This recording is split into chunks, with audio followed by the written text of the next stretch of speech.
Before I start, I'd like to thank all the teachers. You guys are great through the whole process. I wouldn't have finished this without you guys. But I'd like to start off by thanking the entire Elevate staff. I wouldn't be here right now without all your help and support. I'd like to thank the clients who are on this journey of recovery with me for all your compassion and support. This wasn't an easy process, but it makes you appreciate it that much more.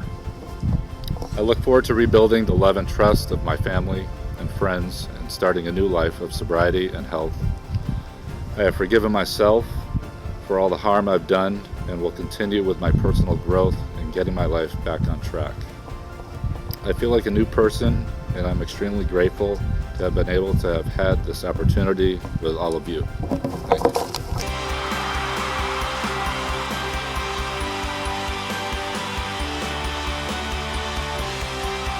We believe that you should empower the individual and that we need to show them what went wrong and then give them their power back so that they can tackle addiction as an issue and overcome that. With your program, how successful are you? And so we track them all the way through the program and then after the program. And last year we ranked #1 in the entire nation based off of success and overall results. So if people wanted to get more information, where do they go? ElevateRehab.org.